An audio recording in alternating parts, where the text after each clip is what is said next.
En plus d'être charmeur et drôle, il écrit des livres. Non, mais il a vraiment tout. J'ai Nicolas Paquin dans mon salon aujourd'hui. Bonjour, Nicolas. Bonjour. Est-ce que tu as aimé mon introduction?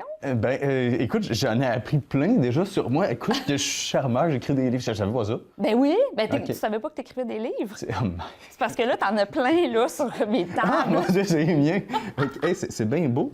Ben oui. C'est bien beau. C'est moi qui ai tout fait ça. Ben c'est pour ça que je t'ai invité dans mon salon, Nicolas, parce que malgré que tu es jeune, t'en as fait beaucoup de choses dans la vie, là. Je pense qu'on va pas s'ennuyer avec toi, là, dans mon salon cette semaine. Non, mais j'ai pas le temps de m'ennuyer, puis je cherchais une place à m'ennuyer. Fait que je me suis dit, je vais venir dans ton salon, puis finalement, je me suis trompé de place. Je suis prêt à m'en aller tout de suite, mais je pense que je suis obligé de rester pendant 1 heure de temps. C'est une question de politesse. Oui, bien de toute façon, C'est tu ça. peux pas partir parce que tu as un micro qui t'est accroché après la chaise. Oui, je le sais. Pierre-Luc m'a accroché, tout ça. Tu es attaché, tu peux pas te sauver. Voilà, je Donc, suis Nicolas, il va falloir que tu répondes à mes questions. Tout d'abord, tu n'es pas natif d'ici, pas natif du Kamouraska, même pas de Saint-Roch-des-Aulnay parce que tu habites à Saint-Roch. Mais là, c'est pas grave, même si on est dans le Kamouraska, là, c'est pas une petite limite, une petite frontière invisible qui va nous séparer, moi et toi. Non, la frontière, en fait, elle est administrative. Elle a été faite probablement par des gens qui venaient même jamais dans la région, parce que sinon, ils auraient compris que Saint-Roch, nous autres, notre communauté d'appartenance, c'était avec la Pocatière. On s'entend bien avec tout le monde, c'est le fun. Ça fait que... Mais c'est ta question, c'est parce que tu me disais que je n'étais pas né ici? T'es pas né dans le Kamouraska, Non. mais t'es né au Québec. Non, mais Contrairement à ton look anglais, t'es pas né en Angleterre à Londres, là. T'es né au Québec. Oui, je suis né au Québec, mais y a-tu un style Québec d'abord? C'est un gros problème. Je sais qu'il y a un style Kamouraska, ça c'est clair. Puis c'est le fun, c'est intéressant. Et un des éléments de ce style-là, c'est qu'il y a toute une volonté d'attirer des gens. Il y a une volonté d'attirer, d'aller chercher de la population pour dynamiser la place. Puis moi, c'est arrivé un petit peu par la bande quand je suis arrivé dans la région, mais je venais de la Montérégie. Saint-Jean-sur-Richelieu? Saint-Jean-sur-Richelieu. Non. Saint-Jean-sur-le-Richelieu. J'ai dit Saint-Jean. Saint-Jean-sur-le-Richelieu, comme disait Cher Siachon dans dans RBO faisait ça dans les années 80. Moi, je me rappelle, je suis vieux, hein? Je suis vraiment Non, vieux. tout à l'heure, j'ai dit que tu étais jeune. Ça ne Non, veut pas dire que tu es vieux, là, parce t'es que tu m'as dit jeune. que je suis jeune, ça, je te réponds que je suis vieux. Mais c'est correct, c'est un affreux imposteur. J'apprends que je fais des livres. OK, mais ouais, je viens de Saint-Jean-sur-Richelieu, une ville qui est... Pas très loin de Montréal, une demi-heure à peu près. Je connais Saint-Jean. En fait, c'est 20 minutes si tu es entre minuit et 1 heure du matin. Le reste du temps, c'est à peu près 1 heure à cause du trafic. Puis 3 heures s'il y a une belle tempête de neige. Écoute, je reviens de là. J'étais à Gatineau la semaine passée. Je suis passé par là. Puis je pense qu'il y a plus de monde au pied carré qu'il y en a dans toute la ville de la Pocatière, par exemple. Puis je dis pas qu'il manque de monde dans la Pocatière. Je te dis qu'il y a trop de monde là-bas. Ouais. Non, moi, j'ai migré vers la région de l'Îlet. À l'époque du CLD, là, où j'avais travaillé. En fait, je voulais avoir une job stable, tu sais, puis finalement, je suis atterri à Saint-Roch-des-Aulnay. Mais dans le fond, c'est la job qui t'a amené ici. Tu as regardé des emplois, puis là, tu as décidé de faire ton move. OK, ça m'intéresse, je vais partir. Ouais, c'est ça. Un peu ton style, hein? C'est ça, Bohème. ça fait que j'ai... Non, tu sais, c'est... Beaucoup bohème. Oui, tu sais, je suis comme... Classe, je me suis habillé beau.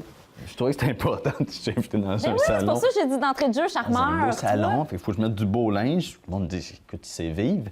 Puis, il dit n'importe quoi, mais il sait vivre, tu sais. Et puis, ouais, c'est ça. Donc, je me suis envenu un peu à cause du travail. D'une certaine façon, oui. Puis, en même temps, je voulais quitter le mode de vie ville et banlieue. Ça, c'était un truc avec lequel je n'ai jamais été à l'aise. J'ai jamais été heureux d'avoir mon voisin assis sur mon genou gauche, mon autre voisin sur mon genou droite. J'avais besoin d'espace. Ça faisait longtemps que je voulais faire le move. Puis à un moment donné, regarde, il s'est présenté une situation. Ça a donné avec Saint-Jean-Port-Joli. Donc, le parachute s'est ouvert au-dessus de Saint-Roch, plus précisément. Parce que tu travaillais au CLD. En fait, tu es allé travailler pour le CLD à Saint-Jean-Port-Joli. C'est ça, pour aller faire du développement rural. Donc, Oui. je suis écrivain, mais j'ai besoin d'un emploi stable parce qu'à l'époque, je quittais l'éducation. Je suis un jeune retraité de l'éducation. C'était quoi ta matière? J'enseignais le français. Le français? Ouais, c'était incroyable. Puis là, J'ai t'es fait ça, un jeune moi. retraité, mais attends, t'as-tu eu ta permanence? J'ai jamais eu de permanence. OK. Non, j'ai jamais eu de permanence. En fait, le système d'éducation est fait de façon à ce que Il n'y a pas de permanence. Tu tannes ton Après monde. quelques années, il faut que tu sois patient. C'est ça. Puis 25 des enseignants décrochent pendant les 5 premières années. Moi, ça a pris 12 ans. J'ai pioché pendant 12 ans, puis je me suis tanné. J'ai dit, ben c'est beau, correct, je lâche. OK. C'est- Du jour au lendemain. Ben, tu sais, il y a Durant eu un été. quelques tentatives, puis honnêtement, la dernière tentative, je me suis aperçu, OK, je suis totalement dépassé, là. Moi, ce qui est important, c'est la relation humaine, puis d'être capable de transmettre une quantité de connaissances en les racontant. Puis aujourd'hui, on est beaucoup plus... Il y a toute la technologie qui doit être entre l'élève et l'enseignant. Et il y a toutes les techniques pour réussir à aller chercher l'élève comme si c'est quelqu'un qu'on doit conquérir, charmer, à qui on doit plaire. Tout ça. Puis, moi, on me prend comme je suis, puis si ça marche pas, ben ça marche pas. Fait que je me suis tanné. Bien, c'est sûr de s'adapter à tous les élèves qu'on a dans une classe, c'est impossible aussi. C'est très difficile pour les enseignants présentement. oui. C'est un milieu qui est tough. Ça fait que moi, je laisse ça aux gens qui vraiment trippent pédagogie. Puis maintenant, ben, je vais faire un tour dans les écoles pour raconter des histoires. Puis c'est ça que j'aime. C'est ça, j'ai du fun. Puis les jeunes ont du fun, puis les profs ont du fun. Ça fait, regarde... Le meilleur des deux mondes. Oui, ben ouais, écoute, j'ai pas de correction à faire, j'ai pas de discipline à faire. Mais non, mais sérieusement, il arrive un moment dans notre vie où on se dit, OK, je suis rendu là, puis je m'arrange pour concrétiser ce que j'ai envie de faire. Et regarde, je suis arrivé dans la région, je travaillais au CLD, les postes ont été coupés à un certain moment donné. Ouais. Puis bon, on tricote pendant un bout de temps, on cherche, on dit qu'est-ce qu'on pourrait faire parce que j'ai envie de rester ici, j'aime ça. Puis regarde, je suis ici, puis j'aime ça. Mais tu es un beau modèle d'une personne qui est arrivée ici puis qui est tombée en amour avec la région, là. Tu sais, on en veut, hein, des personnes dans notre territoire pour justement travailler, le manque de main-d'œuvre, mais tu sais, on essaie beaucoup de charmer, hein, maintenant, les personnes à l'extérieur du Kamouraska. C'est des personnes comme toi qu'on veut, dans le fond. Bien, je pense que ça prend des gens qui tombent amoureux de l'endroit. C'est sûr que oui, il y a des machines, des grosses machines qui, en principe, doivent attirer des travailleurs parce que c'est des gros pourvoyeurs d'emploi, mais il y a un changement qui s'opère, on dirait, dans le monde du travail. Regarde, moi, je l'ai vécu. Hein, je vis dans une façon où je me dis aujourd'hui, ben j'aime faire mes propres projets. On voit dans beaucoup de restaurations, entre autres, on a vu les commerces qui ont dû fermer ou raccourcir leurs heures parce qu'il manque de travailleurs, mais en même temps, les gens ont envie d'entreprendre des projets. Puis dans le Kamouraska, bien, bon sang, puis je le vois, puis ça contamine, je pense, un peu les autres régions. Les gens ont envie d'entreprendre. Ils ont envie de faire quelque chose. Puis quand les portes s'ouvrent, quand les gens disent « OK, c'est intéressant ce que tu fais », puis on nous donne du lousse, on nous donne des possibilités d'aller plus loin, bien, on aime ça, on aime le monde, puis on aime la place, puis on a envie de faire d'autres choses. Puis c'est là que, en 2019, hein, c'est ça, cette année, 2019... On me dit dans l'oreille que oui, on est en 2019. OK, parfait. Des fois, je me trompe, 2019, 1979, je me trompe un petit peu. C'est vrai que t'es pas mal dans le passé, mais ça, on va revenir. Arrive, c'est ça. Ça fait que... non, mais le passé, c'est toujours le prochain présent. Ça fait que c'est... Oui, je t'ai mélangé, hein? Non, mais c'est parce que je le sais que t'es nostalgique, Nicolas. Je regarde les caméras, puis elle essaye de me suivre, c'est parfait, ça. Mais sérieusement... non, sérieusement, c'est ça. Il faut tomber en amour avec la région pour pouvoir se développer, être un apport au développement de la communauté, mais aussi se développer nous-mêmes pour, disons, on peut entreprendre des choses. Mais ça m'amène sur la ligne que moi aussi, hein, je suis une importée. On est des produits d'importation. Oui, j'ai produits d'importation. On n'est pas n'importe qui. Mais j'étais à Montréal, puis on dirait que travailler dans le milieu du cinéma, de la télé, c'est difficile. Puis je trouve qu'en région, tout est possible. C'est là que j'ai vu que tout était possible. Il y a plein de choses qui sont possibles. Je te dirais que dans le monde de l'écriture, parce que moi, je suis écrivain. D'abord et avant tout, avec 10 livres publiés, je pense que c'est vraiment la définition qui me colle présentement, même si je touche un petit peu à d'autres trucs autour. Mais je te dirais que ce qui est difficile, c'est qu'il y a beaucoup moins de contacts à proximité. Un événement, un happening à Montréal ou à Québec va attirer beaucoup plus de monde beaucoup plus facilement parce que toute la culture se concentre dans un terreau comme ça. Mais en même temps, j'ai pris conscience assez rapidement qu'il y a du talent. Il y a des gens qui sont avides de culture, des consommateurs de culture aussi, parce que la culture, c'est pas juste la production, c'est aussi la consommation dans un sens beaucoup plus pur que consommation jetable. Là, vraiment des gens qui consomment la culture de façon ultra positive. Et ces gens-là ne demandent qu'à connaître c'est qui les créateurs, puis trouver des endroits pour voir leurs œuvres. Donc, ça prend des événements, ça prend des librairies, ça prend de l'art public, ça prend une télé comme ici, ça prend, bref, des vecteurs de messages.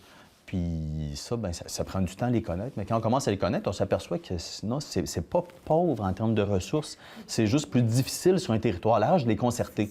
Mais quelle possibilité inouïe on a. Oh oui, vraiment. Non, mais écoute, tu travailles pour la municipalité de Saint-Roch, fait que tu vas pouvoir partir tes projets là comme tu veux, Nicolas. Tu vas t'en donner des tâches à faire. Oui, j'ai un mandat de développement de projet, en fait, de chargé de projet. C'est des projets de toutes sortes, mais écoute, l'écrivain que je suis est présentement en train d'aménager la future bibliothèque publique de Saint-Roch-des-Aunais, puis parallèlement à ça, je gère toute la diminution de la production de matières résiduelles. Donc, ça prend de la polyvalence, oui. C'est en région aussi. Hein, pour... Ça, c'est un super bon. Oui, ça prend de la polyvalence. Sinon, écoute, on peut pas trouver tout le monde qui peut remplir qui peut tout faire. Là. On n'a pas chaque personne qui fait une chose. Là. Ça, c'est sûr, c'est reconnu. Ouais. En région, on doit être polyvalent. Oui, tu sais, des gens qui sont ultra spécialisés, peut-être que le manque d'opportunités, parce qu'évidemment, il y a une moins grande densité de population, fait que certains vont être moins heureux, mais moi, ça ne me concerne pas en tout.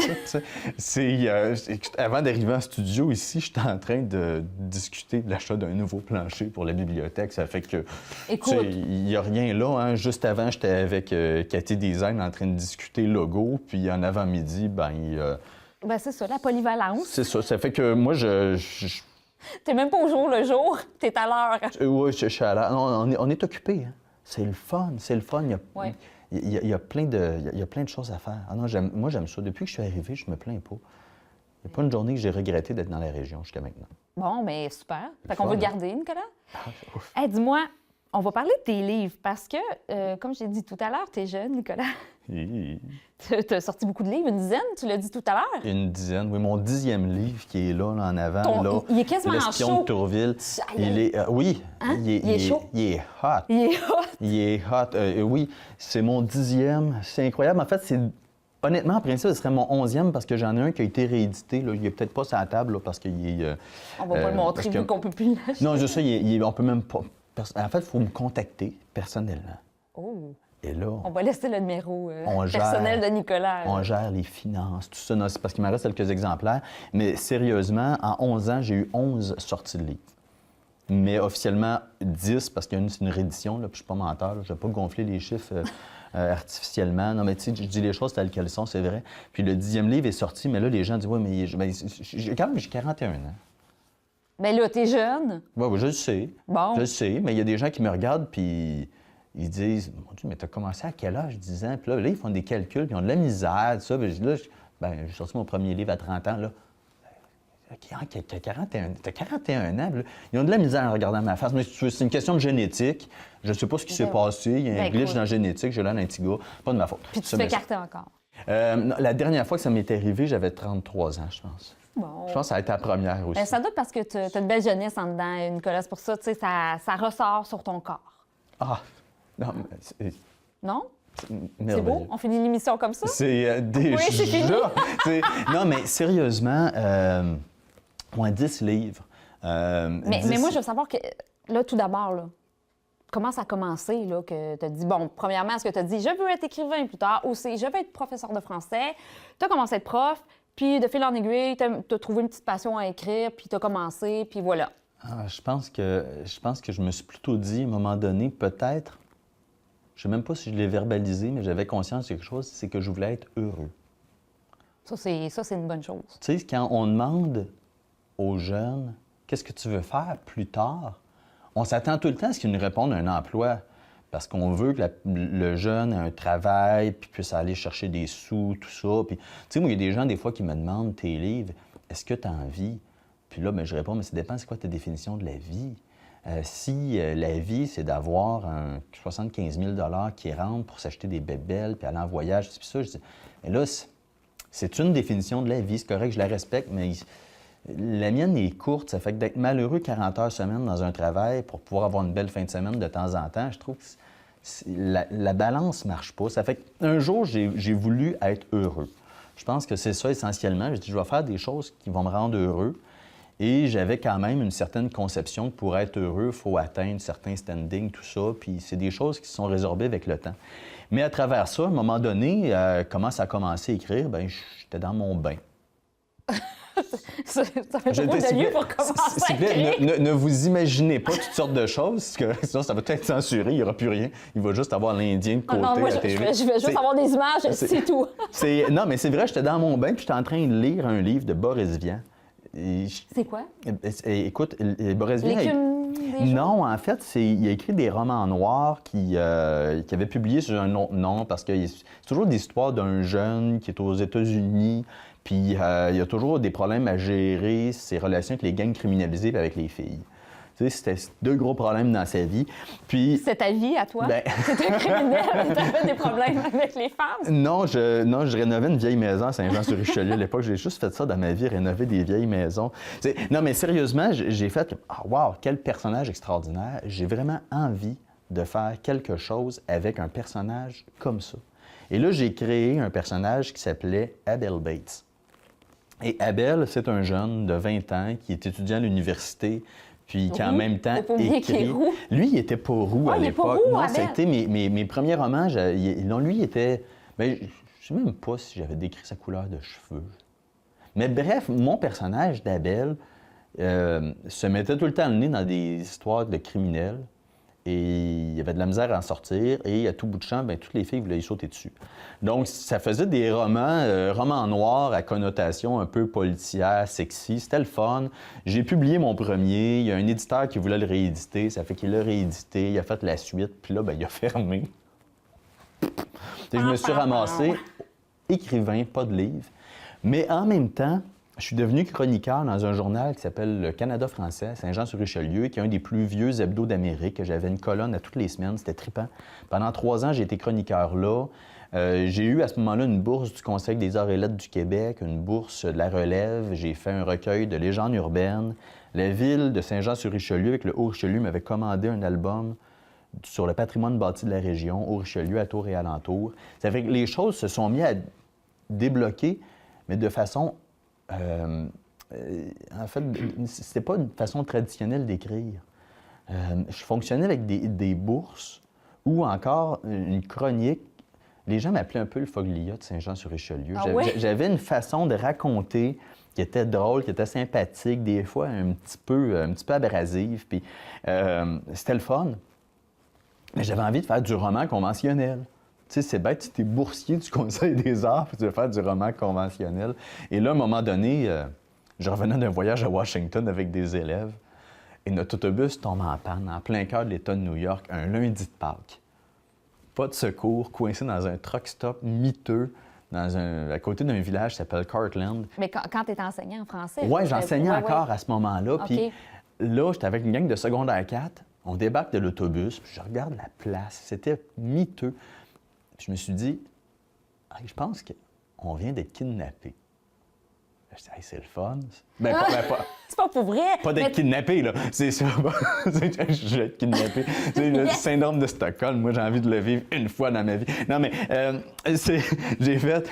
Bon, OK, là, je tiens une idée. C'est le fun. J'ai une idée. Et j'ai écrit ce roman-là, le roman Piégé. Ça m'a pris 4 mois de l'écrire. Quand même. 4 mois de rédaction, puis il était prêt. Je l'ai soumis aux éditions du Phénix. Mon éditrice a dit « OK, je veux faire ça. On va aller toucher une clientèle adolescente. » Elle avait envie de passer à cette dimension-là. Donc, ça a fité. Et dans les années qui ont suivi, c'est là que les choses sont débloquées avec d'autres projets chez Phénix, la trilogie Sa deuxième guerre mondiale, mon roman Après-balle, qui est une espèce d'Agatha Christie, Made in Paquin, tu sais. Made in Paquin. Mais ça, c'est juste avant celui-là, là, ton dernier Après-balle, hein? Si Moi, Après-balle, je l'avais écrit, puis finalement, il est resté dans mes cartons parce qu'on a fait la trilogie sur la deuxième guerre mondiale. OK. Et après ça, il est sorti. J'avais un passage à vide, j'avais le manuscrit qui était là, fait que OK, let's go, on va le sortir. OK. Et c'est ça, c'est que j'ai un parcours atypique même comme écrivain. C'est bizarre, là, mais je suis invité à donner des présentations en France alors que je suis pratiquement pas couvert au Québec. Ouais, ça, c'est... Hors de dans la région, ça va bien, tu sais, sauf que... puis encore là, tu sais, j'ai du fun dans le Kamouraska, puis bon, peu à peu dans l'îlet. Tu sais, mais au Québec, c'est comme... Bon, je suis un auteur de région. Tu sais, puis les auteurs de région, ben c'est... Non, vraiment, si pour être hot, il faut être à Montréal ou à Québec. Ça fait que La mentalité commence à changer, mais c'est vrai que c'est pas facile d'avoir une reconnaissance dans notre propre coin de pays, notre province, tu sais, le Québec, c'est sûr. Et pourtant, la reconnaissance, je l'ai parce que j'ai été quand même 4 fois boursier des conseils des arts du Québec et du Canada. Un écrivain... Les gens, moi, mes confrères, consoeurs, romanciers me disent « Comment tu fais pour écrire des romans puis recevoir des bourses? » C'est rare. Honnêtement, c'est rare. Je parlais avec quelqu'un encore du Conseil des arts du Canada il n'y a pas longtemps, puis il dit « Écoute, on reçoit des milliers de demandes pour des romans, pour avoir une bourse pour l'écrire, puis on les refuse à peu près toutes. Ça prend une dimension qui n'a pas été abordée, un angle de recherche ou un angle d'attaque qui est différent. Puis... C'est ce qui explique pour toi? Pourquoi que tu aurais, Ouais. toi, une bourse? Parce que tu y vas un peu plus dans... Ouais. Tu y vas plus différemment. C'est des parcours difficiles parce que je vais pas en fonction de me dire, OK, c'est quoi qui pogne présentement, puis je vais faire ça pour vendre du livre. Tu sais, je vais en me disant, qu'est-ce que je ressens vraiment? Puis ce sur quoi j'ai vraiment envie de travailler, pas juste d'écrire, là, c'est du travail, c'est de la recherche. Parfois, c'est des heures, des semaines de recherche documentaire pour atteindre un angle d'attaque qui n'a pas été emprunté ou aller chercher un sujet qui est négligé. Ça fait que tout ça fait que j'arrive avec des romans qui sont hors normes. Particuliers. Deuxième qui ont Guerre leur mondiale. touche ben c'est ça ou ça, on va en parler. À des là. adolescents. Bien, regarde, j'ai eu une reconnaissance de mes pairs parce que ça fait 4 fois qu'il y a des jurys qui disent « OK, Nicolas Paquin, il vaut une bourse ». Et j'ai une reconnaissance aussi au niveau des prix parce que j'ai quand même eu le prix littéraire Philippe Aubert de Gaspé. Et j'ai eu un prix du Conseil de la culture Québec-Chaudière-Appalaches, meilleure œuvre de l'année 2017. Meilleure œuvre, c'est pas meilleur roman, là. C'est meilleure œuvre. Ça veut dire que j'étais peut-être en concurrence avec des courts-métrages, avec des sculptures, des spectacles de danse. Mais ça, tu peux pas le savoir. Je On le le sait saurais pas, jamais. ça, Ben, OK. peut-être que ce serait plus... Mais je ne veux pas le savoir non plus. Mon but, c'est OK. pas de savoir contre qui j'ai gagné, parce que c'est pas contre quelqu'un. C'est vraiment la reconnaissance, c'est le coup de cœur de gens qui se disent « OK, on a quelqu'un qui a fait une démarche qui est fondamentale et qui est arrivé à une œuvre qui se démarque et qui va proposer à une clientèle quelque chose qui n'était pas là. » Pour les jeunes ados du Québec, une trilogie sur la Deuxième Guerre mondiale, il y en a une, c'est la mienne. Bien, écoute, ben justement, je vais en parler. Je ne sais pas si sont tous là, sûrement pas. Ça, c'est Oui, Combattre je pense dans que l'ombre, Combattre mais dans c'est parce que l'ombre. là, c'est ça, t'en as 3. Ben oui, puis... Ah, ici, t'as Théâtre Théâtre de guerre. puis il y a Sous le feu de l'ennemi là, qui est Ah, en OK. avant, qui est plein de post-it, parce que des fois, on me demande de quelle région tu abordes dans, celui-là, les régions du Québec. Mais Là, est-ce je que les ai toutes post-itées. c'est documentarisé? C'est quoi? Y a-tu de l'histoire? Y a-tu c'est un documentaire, roman? En fait, c'est... Les informations est-ce qu'elles sont véridiques? Bien, en fait, c'est un roman dont le personnage principal, comme tel, n'a jamais existé. Henri Léveillé, c'est une création, mais c'est pas une création qui vient de ma tête. C'est que moi, j'ai eu la chance de rencontrer des vétérans. J'ai essayé de comprendre c'était quoi leur état d'esprit. Tu sais, pourquoi, quand tu as 17 ans, tu as 18 ans, tu t'enrôles alors que tu as le plus gros conflit de l'histoire de l'humanité devant toi, là? Ton ennemi, c'est Hitler, ses hommes, c'est la plus grosse armée du monde. Toi, t'es Canadien, t'es Québécois, tu t'enrôles. Je voulais comprendre c'était quoi cette pensée-là. Parce que c'était au Canada, on n'était pas comme obligé. Non, on était des volontaires. Des volontaires. C'est sûr. Écoute, je vais te donner le chiffre le plus frappant. Il y a 40 000 soldats canadiens qui sont morts durant la Deuxième Guerre mondiale. Sur les 40 000, il y en a 69 qui étaient des conscrits. La vaste majorité étaient des volontaires. La conscription, en fait, il y a eu un enrôlement où les gens devaient signer puis poser leurs tests médicaux. Puis là, ils étaient affectés, si nécessaire, à des tâches militaires ou paramilitaires Et à un moment donné, le gouvernement, à la fin de 1944, manquait d'hommes et ils ont dit, là, on en envoie au combat. Et ça, c'est ça qui est malheureux. Et c'est là qu'il y a eu une obligation pour certains soldats d'aller se battre. Et sur à peu près, je pense, 2000 qui sont rendus au front, il y en a 69 qui sont morts. Alors, 69, c'est 69 de trop. Moi, je constate que c'est pas parce qu'on a eu 40 000 soldats canadiens puis que les Russes en ont eu des millions qu'on est moins important. C'est 40 000 personnes qu'on n'a plus dans notre communauté. Mais au-delà de ça, c'était tous des volontaires, pratiquement. Pourquoi tu te portes volontaire? Et je voulais tellement comprendre ça, puis je voulais tellement que les prochaines générations le comprennent. Parce que toi, tu le comprenais pas. Bien, au début, c'était un peu... Tu te disais, mais pourquoi faire ça? Je suis pas... J'écris sur la guerre, mais je suis pas quelqu'un qui...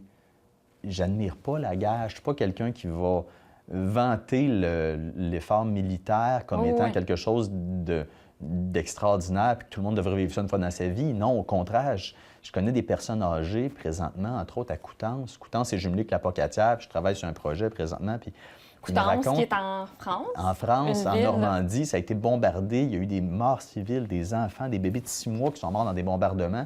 Moi, je connais des gens là, qui avaient 18 ans, 6 ans, 12 ans à l'époque, puis ils me racontent ce que c'était. Il n'y a personne qui a envie de vivre ça. Pourquoi on avait, tu sais, à Montmagny, Gilbert Boulanger, qui était un ami à moi, qui se donne à être l'oncle de Bernard Généreux, d'ailleurs, c'est une drôle de coïncidence dans la vie, mais Gilbert, à 18 ans, se porte volontaire, devenait mitrailleur sur un bombardier. Il y a une chance sur 3 d'en sortir. Les statistiques, c'est ça, il y en a 2 sur 3 qui mourraient. Puis, tu sais, c'est... Puis pourquoi lui qui a voulu aller là? Est-ce que tu as posé la question? Qu'est-ce qui a fait que... Il avait envie de voler dans le ciel. C'était son rêve. Puis il savait que c'était pas dans une grosse famille de 8 enfants, orphelins de mère, qui pourrait faire ça. Il n'y aurait jamais les moyens de faire un cours. Mais merveilleux, il y a une guerre. Il va avoir sa formation gratuite, puis il va pouvoir piloter gratuitement. Puis finalement, il n'est même pas devenu pilote parce qu'il n'y avait pas de diplôme universitaire. Il est devenu mitrailleur. Alors, ça part juste d'un rêve. Et tu te dis, bien, c'est merveilleux, il y a une guerre, ça va aller vite, là, Hitler, c'est un fou, on va gagner rapidement. Puis juste cette pensée-là, qui est une pensée téméraire d'adolescent qui ne comprend pas vraiment c'est quoi le risque